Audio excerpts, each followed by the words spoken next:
Hello बच्चों। आज हम क्लास फर्स्ट की इंग्लिश की जो न्यू एनसीईआरटी बुक है मृदंग, उसका चैप्टर नंबर 3 अब फार्म करने जा रहे हैं। बच्चों, ये यूनिट 2 का चैप्टर नंबर 3 है। यूनिट 2 का नाम है लाइफ अराउंड अस। ये उसी का चैप्टर नंबर 3 है। तो चलिए पढ़ते हैं और देखते हैं कि इसमें क्या दिया है। बट बच्चों, चैप्टर स्टार्ट करने से पहले मैं आप सबसे रिक्वेस्ट करना चाहूंगी कि प्लीज इस वीडियो को लाइक कर दीजिए, और अगर आप हमारे चैनल पे नए हैं और अभी तक आपने इस चैनल को सब्सक्राइब नहीं किया है तो प्लीज इसे सब्सक्राइब कर दीजिए। चलिए स्टार्ट करते हैं। लेट अस सिंग। बच्चों, हमें यहाँ पर एक पोयम दी है और पहले हमें इसे गाने के लिए कहा है। तो चलिए हम पहले इसे गाते हैं और फिर इसका मतलब जानेंगे। पोयम का टाइटल है अ फार्म। फार्म का मतलब होता है खेत। तो चलिए देखते हैं कि यहाँ पर क्या दिया है। My dear grandpa had a farm, E-I-E-I-O, and on that farm he had a cow, E-I-E-I-O. With a moo-moo here, with a moo-moo there, here a moo, there a moo, everywhere a moo-moo. My dear grandpa had a farm, E-I-E-I-O. My dear grandpa had a farm, E-I-E-I-O, and on that farm he had a hen, E-I-E-I-O, with a cluck cluck here, with a cluck cluck there, here a cluck, there a cluck, everywhere a cluck cluck. My dear grandpa had a farm, E-I-E-I-O. तो बच्चों, हमने ये poem पढ़ ली है। I hope आप सबको ये poem पढ़ने आ गई होगी और यहाँ पे दिए हुए सारे शब्द भी पढ़ने आ रहे होंगे। तो चलिए देखते हैं कि इस पोयम का मतलब क्या है। बच्चों, डियर का मतलब होता है प्यारे। ग्रैंडपा का मतलब होता है दादाजी। हैड का मतलब होता है कोई चीज पास होना। और फार्म का मतलब हम सभी जान चुके हैं कि इसका मतलब होता है खेत। तो यहाँ पर एक बच्ची है, आप यहाँ पिक्चर में भी देख सकते हैं। यहाँ पर एक बच्ची है जो कि कह रही है कि मेरे प्यारे दादाजी के पास एक फार्म था। और फिर वो उसको गाते गाते, जैसे हम लोग कोई गाना गाते हैं तो इसमें आ जाता है ला ला ला ला ला ला। तो इसी तरीके से वो ई आई ओ बोल रही है कि मेरे दादाजी के पास एक फार्म था, एक खेत था। और उस फार्म में, उस खेत में उनके पास एक काऊ थी। काऊ का मतलब हम सबको पता है गाय होता है। यहाँ पे हम देख सकते हैं कि एक गाय है। तो बच्ची कह रही है कि मेरे दादाजी के पास जो एक फार्म था, उसमें उनके पास एक गाय थी। और वो हमेशा मुंह मुंह करती रहते थे। वो जो गाय की आवाज होती है ना, मुंह मुंह की, तो वो हमेशा मुंह मुंह करती रहती थी। और वो जो मुंह मुंह की आवाज है वो कभी यहाँ से आ रही है, हेयर का मतलब होता है यहाँ, देयर का मतलब होता है वहां। तो बच्ची कह रही है कि जो मोमो की आवाज है, कभी वो यहाँ से आती है, कभी वहां से आती है। तो इसी तरीके से कभी यहाँ से मुंह की आवाज, कभी वहां से मुंह की आवाज, और हर जगह से सिर्फ मुंह की आवाज आती रहती है, क्योंकि जो गाय है वो हमेशा बोलती ही रहती है। तो इस तरीके से वो बच्ची बताती है कि मेरे दादाजी के पास एक फार्म था, और उस फार्म में उनके पास एक गाय थी, और वो हमेशा मुंह मुंह करती रहती थी। और उसकी जो मुंह मुंह की आवाज थी, वो कभी यहाँ से आती, कभी वहां से आती, और हर जगह से बस एवरीवेयर मतलब हर जगह से बस मुंह मुंह की आवाज आती रहती थी। तो आई होप बच्चों आपको फर्स्ट पैराग्राफ अच्छे से समझ में आ गया होगा। तो चलिए अब देखते हैं कि नेक्स्ट पैराग्राफ में वो बच्ची क्या कह रही है। फिर वो नेक्स्ट पैराग्राफ में दोबारा से कह रही है कि my dear grandpa had a farm, E-I-E-I-O, and on that farm he had a hen, E-I-E-I-O, with a cluck cluck here, with a cluck cluck there, here a cluck, there a cluck, everywhere a cluck cluck. My dear grandpa had a farm, E-I-E-I-O. वो बच्ची जो है वो फिर से बता रही है कि मेरे प्यारे दादाजी के पास एक फार्म था, एक खेत था, और उस फार्म में उनके पास एक हैन थी। हैन का मतलब बच्चों हम सबको पता है मुर्गी होता है। तो वो बच्ची बोलती है मेरे दादाजी के पास उस फार्म में एक हैन यानी कि एक मुर्गी भी थी। और मुर्गी की जो आवाज है उसको बच्चों क्लक क्लक कहते हैं। जैसे आप सबको पता होगा, डॉग की आवाज को बार्किंग कहते हैं, कैट की आवाज को म्यू कहते हैं, लॉयन की आवाज को रॉर कहते हैं। ऐसी हर एनिमल की जो साउंड होती है वो अलग अलग होती है। तो ऐसी हैन की जो आवाज है वो क्लक क्लक है। तो जो हैन है, जो उसके दादाजी के फार्म में हैन है, वो हमेशा क्लक क्लक की आवाज करती रहती है। और वो आवाज जो है कभी यहाँ से आती है, कभी वहां से आती है, फिर कभी यहाँ से आती है, फिर कभी वहां से आती है, और हर जगह से एवरीवेयर से बस क्लक क्लक की आवाज आती रहती है। और फिर वो लास्ट में बच्ची बताती है कि मेरे दादाजी के पास एक फार्म था, E-I-E-I-O। और इस तरीके से ये पोयम जो है यहाँ पे खत्म हो जाती है। आई होप बच्चों आपको ये चैप्टर अच्छे से समझ में आ गया होगा, ये पोयम अच्छे से समझ में आ गई होगी और इसका मतलब भी समझ में आ गया होगा।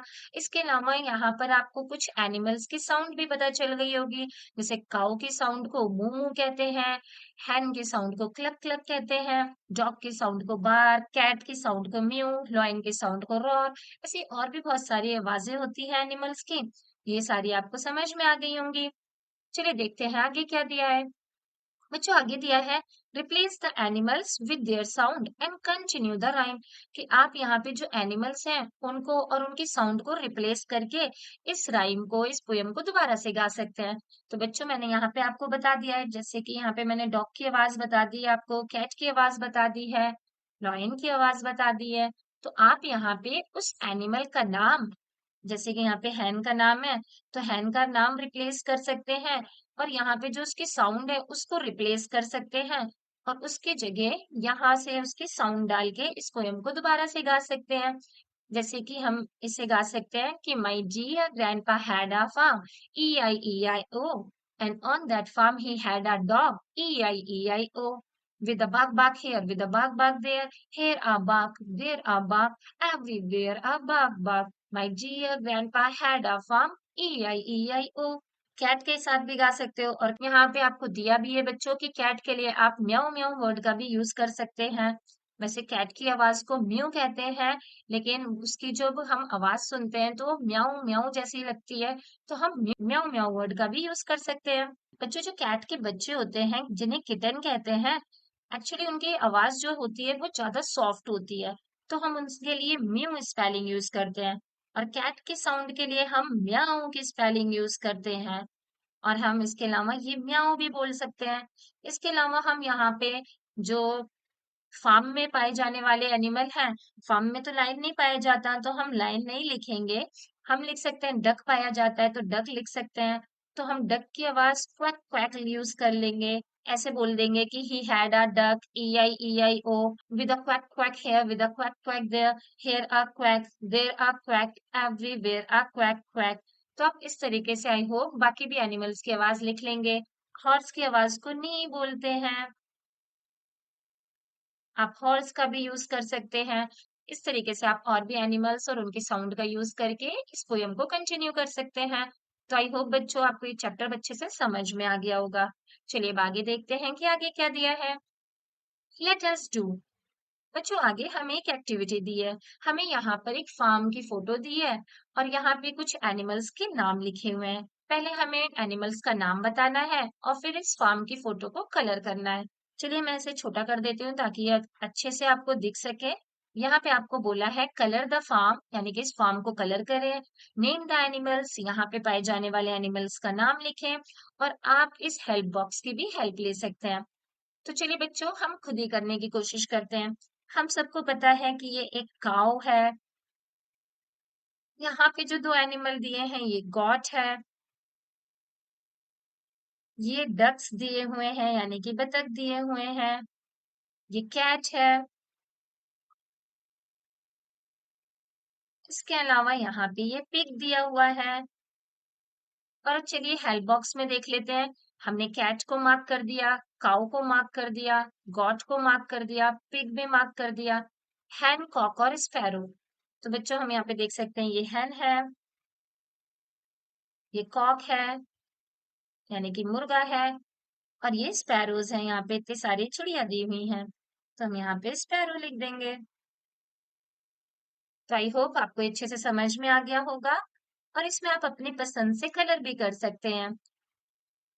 आप सबको पता होगा कि जो गाय होती है वो डिफरेंट डिफरेंट कलर में आती है। कुछ जो गाय होती हैं वो ब्राउन कलर की होती हैं, कुछ व्हाइट कलर की होती हैं, कुछ व्हाइट कलर की होती है लेकिन उसमें ब्लैक ब्लैक स्पॉट्स भी होते हैं। तो आप अपनी मर्जी से इस गाय का कलर कर सकते हैं, कैट का कलर कर सकते हैं, पिग को कलर कर सकते हैं। मैंने आप लोगों के रेफरेंस के लिए यहाँ इस पिक्चर को कलर कर दिया है, आप इसकी भी हेल्प ले सकते हैं। आप देख सकते हैं मैंने इस तरीके से इसको कलर कर दिया है। आप भी चाहें तो ऐसे ही कलर कर सकते हैं। मैंने काऊ को व्हाइट कलर किया है और उसपे कुछ ब्लैक स्पॉट्स बनाए हैं।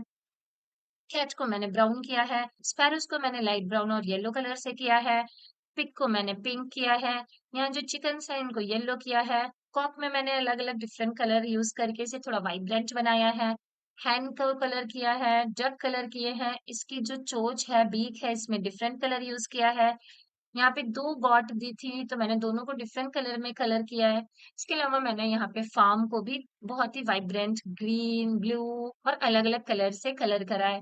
तो आप इस तरीके से भी इसे कलर कर सकते हैं या अपनी चॉइस से कुछ और कलर्स का भी यूज़ कर सकते हैं। तो आई होप बच्चों ये आपको करना आ जाएगा और आप इसे बहुत ही अच्छी तरीके से कर लेंगे। चलिए अब आगे बढ़ते हैं और देखते हैं कि आगे हमें क्या दिया है। आगे हमें दिया है let us read animals and birds. तो बच्चों यहाँ पे हमें एक स्टोरी सी दी है। चलिए इसे पढ़ते हैं और इसका मतलब जानेंगे। एनिमल्स का मतलब होता है बच्चों जानवर, बर्ड्स का मतलब होता है पक्षी। तो चलिए देखते हैं कि यहाँ पे क्या दिया है। My name is Jaggu, I live in Nagpur, come with me. तो बच्चों यहाँ पर जग्गू नाम का एक लड़का है। वो कह रहा है कि मैं नागपुर में रहता हूँ और वो हमें अपने साथ आने के लिए कह रहा है। तो चलिए देखते हैं कि जग्गू हमें क्या दिखाना चाहता है। हम यहाँ इमेज में देख सकते हैं यहाँ पे एक जग्गू नाम का लड़का है जो कि नागपुर नाम की एक जगह पे रहता है और ये हमें कुछ दिखाना चाहता है, इसीलिए हमें अपने साथ बुला रहा है। तो चलिए देखते हैं कि ये क्या बता रहा है। I will tell you about the animals that live near my house. Jaggu कह रहा है कि मैं आपको उन एनिमल्स के बारे में बताऊंगा जो कि मेरे घर के पास में रहते हैं। बच्चों अबाउट का मतलब होता है के बारे में और नियर का मतलब होता है पास, लिव का मतलब होता है रहना। तो ये जो जग्गू है ये कह रहा है कि अगर आप मेरे साथ आओगे तो मैं आपको उन एनिमल्स, उन जानवरों के बारे में बताऊंगा जो कि मेरे घर के पास में रहते हैं। तो चलिए देखते हैं कि ये क्या बता रहा है। ये कह रहा है कि this is a dog, it lives near the gate. कि ये एक कुत्ता है। डॉग का मतलब होता है कुत्ता। कि ये एक कुत्ता है और ये गेट के पास रहता है। यानी कि ये डॉग जो है वो जग्गू के घर के बाहर रहता है। आगे जग्गू कह रहा है कि दीज आर कैट्स, कि ये बिल्लियां हैं। They jump up and down in the बरामदा ऑफ माई हाउस। ये जो बिल्लियां हैं ये मेरे घर के बरामदा में ऊपर नीचे कूदते रहते हैं। बच्चों जो जग्गू के घर का बरामदा है, उसके घर की जो गैलरी है, उसमें ये बिल्लियां ऊपर नीचे हमेशा कूदती रहती हैं। अप का मतलब होता है ऊपर और डाउन का मतलब होता है नीचे। तो ये जो बिल्लियां हैं ये ऊपर नीचे वहां बरामदे में कूदती रहती हैं। जग्गू आगे कह रहा है कि this is a cow, it eats grass. कि ये एक गाय है और ये घास खाती है। ग्रास का मतलब होता है घास और काउ का मतलब होता है गाय। तो जग्गू हमें बता रहा है कि ये गाय है जो कि घास खाती है। चलिए आगे देखते हैं। आगे जग्गू कह रहा है कि दिस इज अ रैट, यानी कि ये एक चूहा है। हम यहाँ देख सकते हैं कि एक चूहा है। The rat is very small, जो चूहा है वो बहुत ही छोटा होता है। The cat chases the rat, जो बिल्ली है वो उस चूहे को चेस करती रहती है, यानी कि पकड़ती रहती है। चेस करने का मतलब होता है बच्चों पकड़ना। तो ये जो बिल्ली है ये हमेशा इस चूहे को पकड़ती रहती है। फिर जग्गू आगे बोल रहा है कि दीज आर मंकीज, कि ये बंदर हैं। They swing and jump in the tree. ये जो बंदर है ये स्विंग का मतलब होता है झूलना और जंप का मतलब होता है कूदना और ट्रीज का मतलब होता है पेड़। कि ये जो बंदर है ये इस पेड़ पर हमेशा स्विंग करते रहते हैं, झूलते रहते हैं और साथ ही जंप करते रहते हैं, यानी कि कूदते रहते हैं। तो ये जो दो मंकीज है ये जग्गू के घर के बाहर जो पेड़ है इस पर हमेशा स्विंग करते रहते हैं और जंप करते रहते हैं। फिर जग्गू आगे बोलता है कि there is a field beside my house, there are a few snakes in it, you have to walk carefully in the field. Jaggu आगे कहता है कि मेरे घर के बगल में ही एक फील्ड है, एक खेत है जिसमें फ्यू यानी कि कुछ सांप रहते हैं। स्नेक्स का मतलब होता है सांप। तो जग्गू बता रहा है कि मेरे घर के पास में ही एक फील्ड है, एक खेत है जहाँ पे कुछ सांप रहते हैं। You have to walk carefully in the field, और आपको उस खेत में अगर आप जा रहे हो तो बहुत ही केयरफुली, बहुत ही सावधानी पूर्ण तरीके से चलना पड़ेगा, क्योंकि फिर वो जो सांप है वो आपको डस सकते हैं, काट सकते हैं। तो इस तरीके से जग्गू ने यहाँ हमें स्नेक्स के बारे में बताया जो कि उसके घर के पास में ही फील्ड है उसमें रहते हैं। चलिए आगे देखते हैं कि जग्गू हमें आगे क्या बता रहा है। Now I will also tell you about birds I see near my houses. This is a crow, it is black in colour. तो जग्गू अब हमें बोल रहा है कि चलो अब मैं आपको कुछ बर्ड्स के बारे में बताता हूँ जो कि मेरे घर के पास रहते हैं। नियर का मतलब होता है पास, अबाउट का मतलब होता है के बारे में। तो जग्गू हमें बर्ड्स के बारे में बता रहा है जो कि उसके घर के पास रहते हैं। और वो सबसे पहले हमें क्रो यानी कि कौवे के बारे में बता रहा है जो कि ब्लैक कलर का होता है। आप सभी यहाँ देख सकते हैं, यहाँ पर एक क्रो है जो कि ब्लैक कलर का है। फिर आगे जग्गू कह रहा है कि this is a pigeon, it is grey in colour, कि ये एक पीजन है। पीजन का मतलब होता है बच्चों कबूतर, और ये ग्रे कलर का है। तो चलिए देखते हैं कि पीजन कहाँ है। हम यहाँ देख सकते हैं, यहाँ पे इतने सारे थ्री थ्री पीजन्स हैं और ये ग्रे कलर के हैं। इसके बाद जग्गू हमें बता रहा है कि this is a sparrow, it is a small bird, कि ये एक चिड़िया है और ये एक छोटी सी बर्ड होती है। हम सब यहाँ देख सकते हैं, यहाँ पर एक स्पैरो बनी है जो कि एक छोटी सी बर्ड होती है। इसके बाद जग्गू हमें बताता है कि दिस इज अ पैरेट, ये एक तोता है। इट इज ग्रीन, ये ग्रीन कलर का यानी कि हरे रंग का होता है। And it has a red beak, और इसकी जो बीक यानी कि चोंच है वो रेड कलर की है। हम यहाँ देख सकते हैं, यहाँ पर एक तोता है जो कि ग्रीन कलर का होता है और इसकी जो बीक, उसकी जो चोंच है वो रेड कलर की है। इसके बाद जग्गू हमें बताता है कि this is a peacock, it has many colours, कि ये एक मोर है। यहाँ पे हम देख सकते हैं ये एक मोर है और इसमें बहुत सारे रंग होते हैं। I love animals and birds, और फिर लास्ट में जग्गू कह रहा है कि मैं सभी एनिमल्स और बर्ड्स को प्यार करता हूँ। और इस तरीके से ये जो स्टोरी थी जग्गू के बारे में, जो कहानी थी, ये खत्म हो जाती है। यहाँ पे हमें कुछ न्यू वर्ड्स दिए हैं, जैसे बरामदा दिया है, cow, rat, sparrow, crow, pigeon, snakes, fills, peacock और बिग। हमने इन सब का मतलब स्टोरी में पहले ही जान लिया है। आई होप आपको ये चैप्टर अच्छे से समझ में आ गया होगा और ये वीडियो भी पसंद आ रही होगी। चलिए आगे देखते हैं कि आगे क्या दिया है। आगे दिया है लेट अस स्पीक, चलिए इसे बोलते हैं। Do you know that some animal live in the jungle, look at the picture and say the names. यहाँ पे हमसे बच्चों बताया गया है कि क्या आपको पता है कि कुछ एनिमल्स, कुछ जानवर जो हैं वो जंगल में रहते हैं। कुछ जानवर ऐसे होते हैं जो कि जंगल में, फॉरेस्ट में ही रहते हैं। यहाँ पे हमें कुछ पिक्चर्स दी है और हमें इनका नाम बोलने के लिए कहा गया है। तो हम यहाँ देख सकते हैं, यहाँ पे एक टाइगर दिया है, एक लॉयन दिया है और लास्ट में एक एलिफेंट दिया है। और हम सबको इनका नाम पता ही है। क्वेश्चन नंबर बी में हमें कहा है से the word rat, rat word बोलना है। से इट अगेन, दोबारा से बोलना है। और फिर नोटिस करना है कि लास्ट में इसमें टी आ रहा है। रैट, ट आ रहा है ना बच्चों, तो जो कि टी की साउंड होती है। फिर इसके बाद हमसे बोला गया है नाउ से द वर्ड्स गिवन बिलो, अब ये जो शब्द यहाँ पे दिए हैं इन्हें बोलो। Cap, jam, pen, bell. What is the last sound that you hear in each words given above. आपने ऊपर जो भी वर्ड्स पढ़े, इनमें लास्ट में आपने कौन सी साउंड पढ़ी। तो बच्चों जब मैं हमने इसे पढ़ा तो इसमें कैप, लास्ट में पा आया। इसमें आया जैम, तो लास्ट में मा आ रहा है। इसमें पेन, लास्ट में न साउंड आ रही है। और इसमें बेल, यहाँ पे ल की साउंड आ रही है, डबल एल की साउंड आ रही है। तो आई होप आपको ये अच्छे से समझ में आ गया होगा। चलिए आगे देखते हैं आगे क्या दिया है। आगे क्वेश्चन नंबर सी में हमें दिया है टॉकिंग इन पेयर्स, यानी कि पेयर में हमें जोड़े बना करके ये बातें करनी है। मतलब ये जो एक्टिविटी है ये आपको अपने फ्रेंड के साथ करनी है। जो फर्स्ट चाइल्ड होगा, जैसे कि आप यहाँ पे क्वेश्चन पूछेंगे और जो सेकंड चाइल्ड होगा, आपका फ्रेंड होगा, वो उसका आंसर करेगा। तो चलिए हम इसका आंसर करके देखते हैं। फर्स्ट चाइल्ड बोलता है what is the colour of a parrot, कि एक पैरेट का यानी कि एक तोते का क्या कलर होता है। तो सेकंड चाइल्ड बोलता है a parrot is green in colour. Second child बोलता है कि जो पैरेट होता है वो ग्रीन कलर का होता है। फिर से फर्स्ट चाइल्ड बोलता है what is the colour of a crow, कि एक कौवे का कलर क्या होता है। जिस पर सेकंड चाइल्ड जो है वो रिप्लाई करता है कि a crow is black in colour. हम सबको पता है कौवा जो होता है ब्लैक कलर का होता है। तो ऐसे ही जो सेकंड चाइल्ड है वो रिप्लाई करेगा कि जो कौवा है वो ब्लैक कलर का है।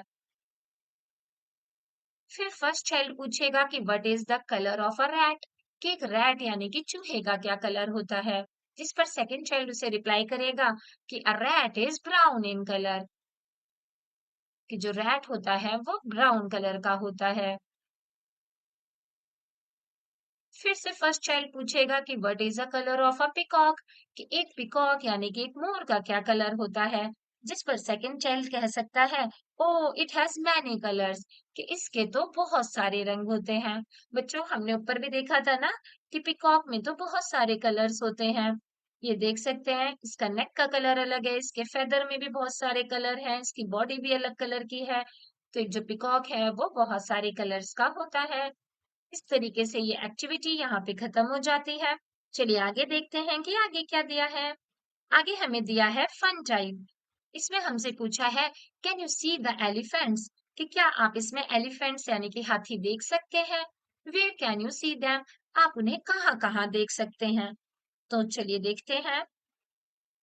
ये पिक्चर मैंने छोटी कर ली है और हम यहाँ पे देख सकते हैं एक एलिफेंट मुझे यहाँ विंडो के बाहर दिख रहा है, एक ये इस थैले पर दिख रहा है, एक इस पिक्चर में बना हुआ है, एक इस फ्लावर पॉट में बना है। इसके अलावा यहाँ बेडशीट पे बहुत सारे एलिफेंट्स बने हुए हैं। इस पिलो कवर में भी बहुत सारे एलिफेंट बने हैं। इसके अलावा हम यहाँ पॉट में भी देख सकते हैं कि यहाँ पॉट में भी एक एलिफेंट बना है। ये वॉच जो है ये भी एलिफेंट की शेप की है। तो हमने यहाँ पे इतने सारे एलिफेंट्स देखे हैं। चलिए अब हम इसका आंसर लिख लेते हैं कि हमें इसका आंसर किस तरीके से देना है। हम इसका आंसर इस तरीके से लिख सकते हैं कि yes I can see many elephants, कि हाँ मैं यहाँ पे बहुत सारे एलिफेंट्स देख सकता हूँ या देख सकती हूँ। द एलिफेंट्स आर, जो एलिफेंट्स हैं वो कहाँ कहाँ है। आउटसाइड द विंडो, खिड़की के बाहर। ऑन द फोटो फ्रेम पर। फ्लावर वेस पर, यहाँ पे हम देख सकते हैं फ्लावर वेस पर बने हैं। बैग पर बने हैं, ये बैग है इस पर बने हैं। बेडशीट यानी कि चादर पे बने हैं। पॉट पर बने हैं, इस पॉट पर बने हैं ना बच्चों। क्लॉक में बने हैं और पिलो कवर्स पे बने हैं। तो इस तरीके से हम इसका आंसर दे सकते हैं। अरे ये चैप्टर तो यहीं खत्म हो जाता है। तो आई होप बच्चों आपको ये चैप्टर अच्छे से समझ में आ गया होगा और ये आंसर्स भी लिखने आ गए होंगे। अगर आपको ये चैप्टर अच्छे से समझ में आ गया और ये वीडियो पसंद आई तो प्लीज इसे लाइक कीजिए, और अगर आप हमारे चैनल पे नए हैं तो प्लीज इसे सब्सक्राइब कीजिए। और इसी तरीके से बाकी बुक्स की और बाकी चैप्टर्स की वीडियोस जानने के लिए आप हमारे चैनल की प्लेलिस्ट में भी जा सकते हैं। वहां पर आपसे रिलेटेड बहुत सारी वीडियोस पड़ी हैं, आप उन्हें देख सकते हैं। थैंक यू बच्चों फॉर वॉचिंग।